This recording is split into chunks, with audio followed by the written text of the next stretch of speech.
성경 말씀 로마서 15장 8절 말씀부터 12절 말씀까지 같이 봉독하도록 하십시다. 내가 말하노니 그리스도께서 하나님의 진실하심을 위하여 할례의 수종자가 되셨으니 이는 조상들에게 주신 약속들을 경고케 하시고 이방인으로 그 긍휼하심을 인하여 하나님께 영광을 돌리게 하려 하심이라.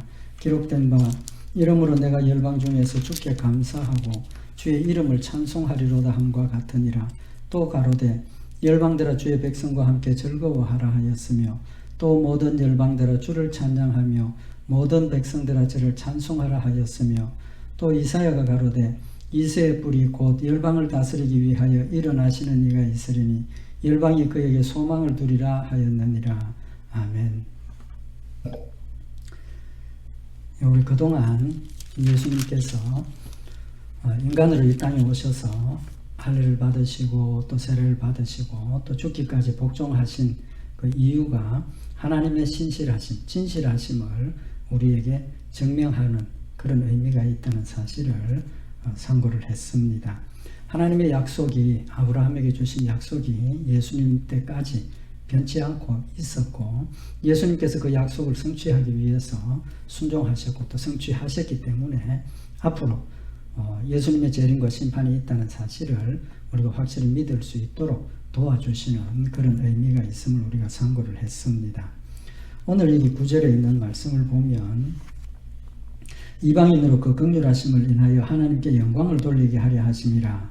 예수님의 죽으심이 혈통적인 이스라엘 백성들 뿐만 아니라 이방인도 구원받는 자리에 들어간다는 의미를 우리에게 명확하게 지금 증거를 하고 있습니다. 그렇게 혈통적인 이스라엘 백성들이 아니라 영적인 하나님의 택한 백성이 구원받는다는 사실을 우리에게 교훈하시는 그런 의미가 있다는 거죠. 그래서 이방인으로 긍휼하심을 인하여 하나님께 영광을 돌리게 하려 하심이라. 이방인이 예수를 믿음으로 구원받는다는 사실도 우리에게 증거해 주신다는 겁니다. 그 이방인이 구원받는다는 그 사실도 갑자기 되어진 것이 아니고 기록된 바라고 말씀을 하셔서 구약시대에 믿음의 조상들을 통해서 또 선지자들을 통해서 이방인들도 구원받는다는 사실을 하나님께서 예언해 주셨던 그 예언의 성취라는 사실을 아울러서 이제 9절에서 12절까지 구약 성경을 인용을 하셔서 우리에게 증거해 주시는 말씀입니다. 하나님 신실하신 분이시고 하나님 반드시 약속하신 대로 이루시는 하나님이심을 우리에게 다시 한번 증명해 주시는 말씀입니다. 예수님께서 십자가에 못 박혀 죽으시기 직전에 제자들에게 자신의 죽으심을 말씀을 하시면서 제자들을 위해서 기도하십니다. 요한복음 17장에 보면 그 기도한 내용이 있는데 9절에 보면 내가 저희를 위하여 비옵나니 내가 비옵는 것은 세상을 위함이 아니요 내게 주신 자들을 위함이니이다. 저희는 아버지의 것이로소이다. 이 말씀을 상고를 했습니다. 하나님께서 예수님께 주신 자들, 택한 백성이죠. 택한 백성들을 위해서 예수님 기도하시는데 내용이 10절에 내 것은 다 아버지의 것이요 아버지의 것은 내 것이온데 내가 저희로 말미암아 영광을 받았나이다 그랬습니다. 앞으로 예수님께서 십자가에 못 박혀 죽으시고 영광을 받는다가 아니라 이미 받았다라고 선언을 하고 있습니다. 완료되었다는 거죠. 그 이유를 요한복음 17장 8절에서 밝히고 있는데 나는 아버지께서 내게 주신 말씀들을 저희에게 주었사오며 저희는 이것을 받고 내가 아버지께로부터 나온 줄을 참으로 아오며 아버지께서 나를 보내신 줄을 믿었사옵나이다. 예수님 공생의 사역을 통해서 하나님께서 자신에게 주신 그 말씀들을 제자들에게 택한 백성들에게 전했고 또 그들은 그 말씀을 받았다 그랬어요. 믿음으로 받았다는 거죠. 믿음으로 받았기 때문에 예수님이 아버지께로부터 나온 줄 알고 아버지께서 예수님을 보내신 줄을 믿었다는 겁니다. 믿었기 때문에 예수님께서 내가 저희로 말미암아 영광을 받았나이다 라고 말씀할 수 있다는 거죠. 결국은 믿음으로 구원받는다는 사실을 명확하게 선언을 하셨던 겁니다. 이렇게 믿음으로 구원받는다는 사실을 예수님께서 선언을 하시고 이방인들도 그 가운데 포함이 되었다는 사실도 아울러서 말씀을 하시는 거죠. 그래서 로마서 3장 29절에 보면 하나님은 홀로 유대인의 하나님뿐이시뇨 또 이방인의 하나님은 아니시뇨 진실로 이방인의 하나님도 되시느니라 라고 말씀을 하셔서 예수님의 죽으심과 부활하심으로 모든 백성들, 택한 백성들이 구원받는다라는 사실을 우리에게 교훈을 하고 있는 겁니다. 그 사실을 이제 하나님의 약속의 말씀을 통해서 증명을 하고 있습니다. 기록된 바 이름으로 내가 열방 중에서 주께 감사하고 주의 이름을 찬송하리로다 함과 같으니라. 기록된 바라고 말씀을 하고 있습니다. 기록되었다는 게 뭡니까? 이미 메시아에 관한 내용을 하나님께서 이스라엘 백성들에게 전하실 때 기록해 주셨다는 겁니다. 말로만 전한 것이 아니고 기록해 주셨다는 겁니다. 그래서 구약 성경에 곳곳에 메시아에 대한 내용들을 기록을 하고 있죠. 요한복음 19장 31 시편 40편 6절에 보면 주께서 나의 귀를 통하여 들리시기를 제사와 예물을 기뻐 아니하시며 번제와 속죄제를 요구치 아니하신다 하신지라. 그때 내가 말하기를 내가 왔나이다. 나를 가리켜 기록한 것이 두루마리 책에 있나이다. 나의 하나님이여 내가 주의 뜻 행하기를 즐기오니 주의 법이 나의 심중에 있나이다 하였나이다. 예수님에 대한 기록이죠. 그때 내가 말하기를 내가 왔나이다. 나를 가리켜 기록한 것이 두루마리 책에 있나이다. 예수님에 대한 내용을 두루마리 책에 이미 다 기록이 되어져 있었고 그 기록대로 예수님이 오신다는 사실을 지금 우리에게 교훈을 하고 있는 겁니다. 그래서 하나님께서 구약 선지자들을 통해서 또 구약의 여러 내용들을 통해서 기록하셨다는 것, 그리고 우리에게 전해주셨다는 사실을 증거를 하고 있는 거죠. 그럼 9절에 있는 이 말씀, 내가 열방 중에서 주께 감사하고 주의 이름을 찬송하리이다 함과 같으니라 그랬는데, 내가 열방 중에서 주께 감사하고 주의 이름을 찬송하리이다 라는 이 말씀이 어디에 있느냐는 겁니다. 이 말씀은 사무엘하 22장 50절에 있는 말씀을 인용한 겁니다. 사무엘하 22장 50절에 보면 이름으로 여호와여 내가 열방 중에서 주께 감사하며 주의 이름을 찬양하리이다. 내가 열방 중에서 주께 감사하며 주의 이름을 찬양하리이다 라고 기록을 하고 있습니다. 그 말씀을 인용을 한 거죠. 또 시편 18편 49절에 보면 여호와여 이름으로 내가 열방 중에서 주께 감사하며 주의 이름을 찬송하리이다. 같은 말씀을 기록을 하고 있습니다. 그래서 오늘 여기 9절에 있는 이 말씀은 사무엘하 22장과 시편 19편에 있는 말씀을 인용을 한 겁니다. 이 사무엘하 22장하고 시편 18편의 내용이 뭐냐 하면 다윗을 하나님께서 왕으로 세우시고 왕권을 가지고 하나님 나라를 명백하게 이제 굳게 세운 이제 그때의 다윗이 하나님 앞에 감사하고 찬양한 내용입니다. 사무엘하 22장 1절에 보면 여호와께서 다윗을 모든 대적의 손과 사울의 손에서 구원하신 그날에 다윗이 이 노래의 말씀으로 여호와께 아뢰었다 라고 기록을 하고 있습니다. 여호와께서 다윗을 모든 대적의 손과 사울의 손에서 구원하셨다. 그 뜻이 뭐겠습니까? 영적으로 보면 다윗이 사울의 공격을 받고 사울이 죽이려고 다윗을 죽이려고 노력을 하는 그런 위험한 상황에서 하나님께서 그를 보호하시고 왕이 되게 하셨다는 겁니다. 다윗이 왕이 되어서 나라를 다스릴 때 이스라엘 주변의 여러 그 이방 나라들이 이스라엘을 공격을 하고 무너뜨리기 위해서 쳐들어왔지만 하나님께서 다윗으로 하여금 그거 다 물리치게 하셨다는 겁니다. 구원을 의미를 하는 거죠. 사탄이 우리를 죽이기 위해서, 사탄이 우리를 지옥으로 끌고 가기 위해서 공격을 했지만 하나님께서 다윗을 지켜주시고 보호해 주셨던 것처럼 우리를 철저하게 보호하셔서 천국 데려가신다는 구원의 승리의 선언을 지금 하는 그 시점이라는 겁니다. 그래서 구원의 승리를 선언하는 그 시점에 다윗이 뭐라고 이야기를 했느냐 하면 내가 열방 중에서 주께 감사하고 주의 이름을 찬송하리이다. 다윗이 이스라엘 나라의 왕입니다.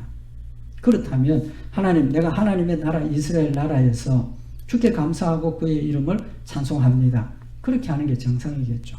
근데 다윗의 입에서 내가 열방 중에서 주께 감사하고 주의 이름을 찬송하리이다 라고 선언을 하고 있는 겁니다. 그 의미는 하나님의 구원이 열방 가운데서 이루어지고 열방 중에도 하나님의 구원을 받아서 하나님 나라에 들어가는 사람이 있다라는 사실을 확실하게 선언을 하고 있는 거죠. 예수님 공생애 동안 여러 가지 환자들을 낫게 하시고 또 믿음의 역사를 행하셨는데 백부장의 믿음을 볼 수가 있습니다. 백부장은 이방인이죠. 자신의 종이 중풍병으로 집에서 고통을 당하고 있는데 예수님께 찾아와서 예수님 좀 고쳐주십시오. 예수님의 대답이 뭡니까? 내가 가서 고쳐주리라.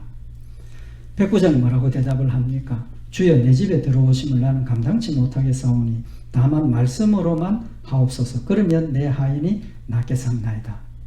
백부장이 예수님 직접 가겠다는데 가시겠다는데 아닙니다. 예수님 오시지 마십시오. 우리 집에 감히 어떻게 예수님을 제가 모실 수 있습니까? 감당할 수 없습니다. 그저 예수님 여기서 말씀으로만 낫도록 해주시면 그걸로 충분합니다. 예수님의 대답이 무엇입니까? 마태복음 8장 10절에 보면 예수께서 들으시고 기이 여겨 쫓는 자들에게 이르시되 내가 진실로 너희에게 이르노니 이스라엘 중 아무에게서도 이만한 믿음을 만나보지 못하였노라. 이 백부장의 믿음을 칭찬하시면서 이스라엘 택한 백성이라는 선밀이라는 이스라엘 백성 중에도 이런 믿음을 찾아보지 못했다라고 믿음을 칭찬하시면서 이어서 11절에 보면 또 너희에게 이르노니 동서로부터 많은 사람이 이르러 아브라함과 이삭과 야곱과 함께 천국에 앉으려니와 나라의 본 자손들은 바깥 어두운 데 쫓겨나 거기서 울며 이를 갈미 있으리라. 예수님께서 동서로부터 많은 사람이 이르러 아브라함과 이삭과 야곱과 함께 천국에 앉는다. 무슨 뜻입니까? 동서로부터 많은 사람이 온다는 이방인의 구원을 말씀을 하시는 거죠. 이 고넬료의 백부장의 믿음처럼 이런 훌륭한 믿음을 가진 자들도 이방인들 중에 많이 있다는 겁니다. 그들이 찾아 올라와서 아브라함과 이삭과 야곱과 함께 천국에 들어간다라는 이방인의 구원을 예수님께서 명확하게 이때도 선언을 하고 계시는 겁니다. 하나님 말씀을 통해서 우리에게 보여주시는 거죠. 또 로마서 10장 15장 10절에 있는 말씀은 뭡니까? 또 가로되 열방들아 주의 백성과 함께 즐거워하라 하였으며 열방들아 주의 백성과 함께 즐거워하라. 여기는 열방들아 주의 백성과 함께 즐거워하라. 열방은 누굽니까? 이방인들을 이야기를 하는 거죠. 이 말씀은 시편 32편 43절에 있는 말씀을 인용을 한 겁니다. 너희 열방은 주의 백성과 즐거워하라. 주께서 그 종들의 피를 갚으사 그 대적에게 보수하시고 자기 땅과 백성을 위하여 속죄하시리로다. 이 신명기 32장에 있는 말씀의 내용을 말씀을 드리면 이 신명기 32장은 1절부터 마지막 절까지 내용이 뭐냐 하면 하나님께서 이스라엘 백성들이 가나안 땅에 들어가면 하나님께서 주신 축복에 취해서 세상 연락에 취해서 감사하고 기뻐하고 하나님을 더 잘 섬겨야 함에도 불구하고 하나님을 버리고 우상을 섬기게 된다는 겁니다. 하나님을 떠나게 된다는 겁니다.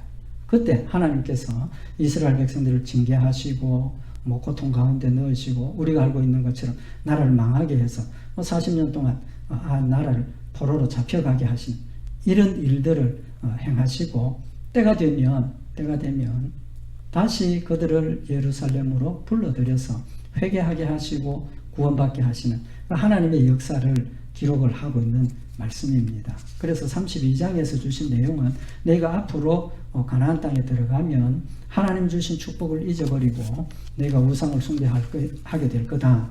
그렇게 경고하시고 하나님께서 너희를 징계하시고 난 뒤에 돌아와서 하나님께 영광 돌리게 될 거다라는 내용을 노래로 지어주어서 이스라엘 백성들은 이 말씀을 늘 기억하고 암송하고 그래서 우리가 이렇게 들어가서 타락하면 안 된다. 그걸 깨우쳐 주시기 위해서 주신 말씀입니다.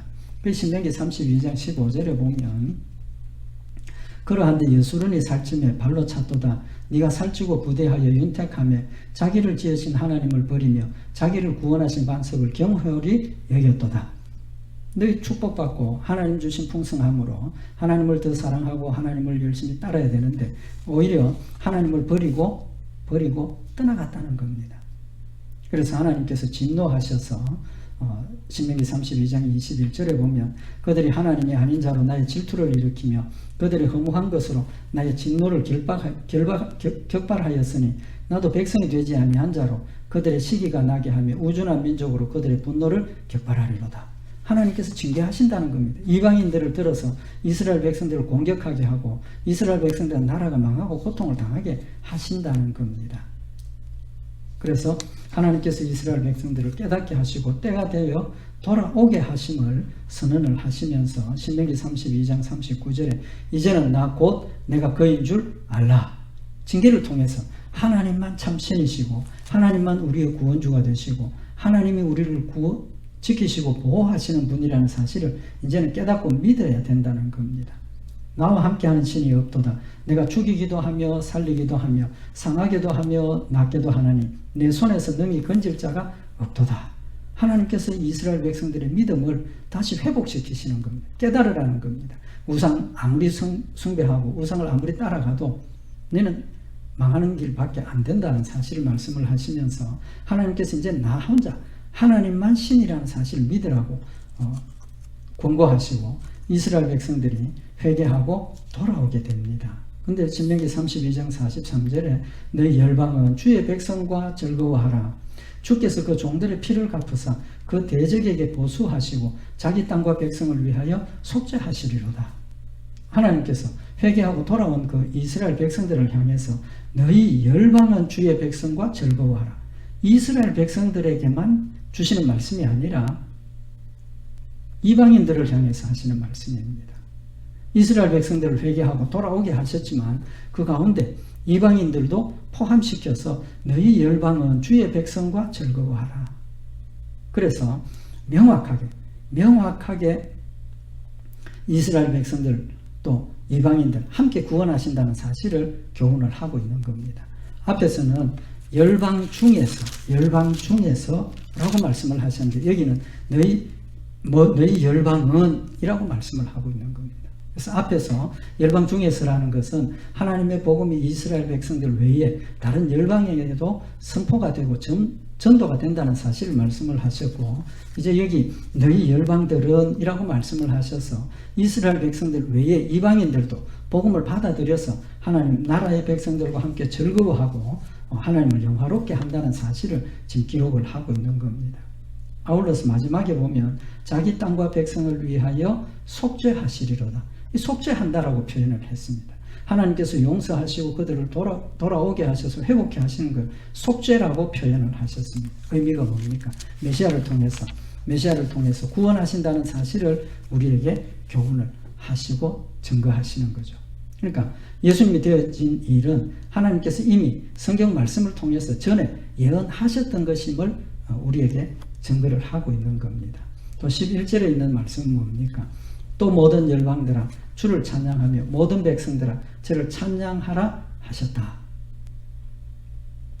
이 말씀의 의미는 똑같습니다. 모든 열방들아 주를 찬양하며 모든 백성들아 저를 찬송하라. 모든 열방, 모든 백성입니다. 이스라엘 백성들만이 아니라는 거죠. 이방인들도 그게 포함이 되어져 있다는 겁니다.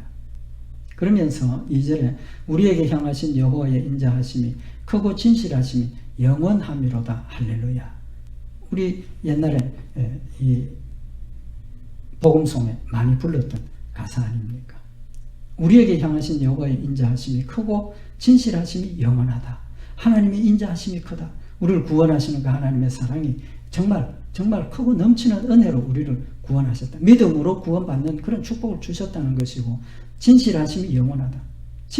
변치 않는다.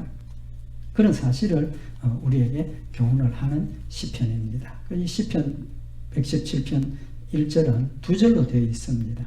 그래서 좀 전에 봉독해드린 것처럼 너희 모든 나라들아 여호와를 찬양하며 너희 모든 백성들아 저를 칭송할지어다. 우리에게 향하신 여호와의 인자하심이 크고 진실하심이 영원함이로다. 할렐루야. 가장 짧은 성경장입니다. 그러나 제일 핵심적이고 제일 명확하게 우리에게 이방인의 구원, 하나님의 놀라운 사랑과 은혜를 명확하게 밝혀주는 말씀인 겁니다. 그래서 10절에 있는 이 말씀은 이스라엘 백성들 전체가 구원받았을 때 그 구원의 기쁨을 이방인들과 함께 하나님 앞에 영광 돌리는 것이고, 9절에 있었던 것은 다윗을 구원하셨을 때 이방인들도 포함이 되었고, 다윗, 이스라엘 민족, 그 다음에 시편 117편 모든 열방 이렇게 발전되어 가는 것을 볼 수가 있죠. 그 사상이 다윗을 구원하셨던 하나님, 이스라엘 백성들을 구원하신 하나님, 전체 하나님의 택한 백성들을 구원하신 하나님, 하나님의 그 예언의 순서가 이렇게 확장적인 것을 우리에게 명백하게 보여주고 있는 겁니다. 그래서 하나님의 그 구속의 사역이 이미 구약에 있는 기록들, 선지자들의 기록들을 통해서 이방인들도 구원받는다는 사실을 명확하게 선포하셨고 알려주셨습니다. 예수님 오셔서 십자가에 죽으시고 부활하셔서 성천하심으로 그것을 완성하셨다는 사실을 지금 우리에게 증명해 보여주고 있는 겁니다. 그래서 우리는 하나님의 말씀을 확실히 믿어야 하고 또 믿을 수 있고 믿음으로 소망 가운데 살아야 한다는 사실을 우리에게 명백하게 보여주고 있는 겁니다. 한 가지만 더 말씀을 선고하고 마치십시다. 기록되었으되, 그 말은 하나님의 말씀이 예언이라는 거죠. 예언. 하나님께서 장차 되어질 일을 예언하셨다는 겁니다. 그 예언을 우리는 어떻게 받아들여야 하느냐는 겁니다. 예언이라 하면 꼭 하나님께서 뭐 이렇게 될 거다, 또 우리는 또 그렇게 될 걸 기대하는데, 우리는 예언을 받을 때 그 예언의 내용이 뭐냐 하면, 하나님이 우리에게 예언해 주실 때는 하나님의 계획과 약속, 하나님의 뜻, 이런 것들을 우리에게 알려주시는 겁니다. 그러니까 예언은 하나님의 뜻을 우리에게 알려주시는 것이고, 우리는 예언을 받을 때 이게 하나님의 뜻이구나, 하나님의 계획이구나, 앞으로 하나님 어떻게 우리를 다스리고 하나님 나를 어떻게 인도해 가시겠구나, 그런 내용들을 받아야 된다는 거죠. 그래서 예언이라 해서 앞으로 되어질 일에만 초점을 맞출 것이 아니라 이 예언의 말씀을 통해서 우리에게 하나님의 뜻을 알려주셨고 하나님의 계획을 알려주셨고 또 우리가 어떻게 행해야 할 것도 아울러서 알려주셨다는 사실을 우리가 마음에 새겨서 우리가 하나님의 말씀을 대하는 태도가 하나님이 약속하신 것을 믿고 또 하나님께 하라 하신 명령들을 마음에 새겨서 그 말씀대로 순종하고 주의 뜻을 이루고자 하는 그런 자세로 우리가 하나님의 말씀을 받아야 한다는 겁니다. 신실하신 하나님이십니다. 약속하신 대로 반드시 이루시고 주시는 하나님이십니다. 우리는 하나님, 성경 말씀을 통해서 하나님의 뜻과 하나님의 계획과 우리의 되어질 일들을 미리 말씀하셨습니다. 우리는 믿음을 가지고 하나님의 말씀을 받고 하나님의 말씀을 늘 마음에 새겨서 산 소망 가운데서 우리도 예수님처럼 죽기까지 주의 말씀 복종하고 주의 뜻을 이루어서 잘했다 칭찬받고 하늘나라의 풍성한 상급을 받아 누리는 복된 성도들 되시기를 바랍니다. 기도드리십시다. 사랑의 하나님 아버지, 우리를 사랑하시고 하나님 자녀 되게 하시고 말씀을 통해서 하나님의 뜻과 계획과 또 되어질 일들을 알려주셨음을 다시 한번 마음에 새기는 저희들 되게 하시고 하나님 주신 말씀을 마음에 새겨서 하늘나라의 상급을 약속하신 그 약속을 소망 삼고 힘을 다해서 주의 말씀을 순종하며 주님 맡겨주신 일들을 열매 맺는 저희들 되게 하셔서 주님 오시는 날 잘했다 칭찬받는 하늘나라의 아름다운 상급들로 풍성히 받아 누리는 복된 성도들 되도록 주님 축복하여 주시옵소서. 늘 함께 하시고 성립케 하실 줄 믿고 감사드리오며 우리 주 예수 그리스도의 이름으로 기도드리옵나이다. 아멘.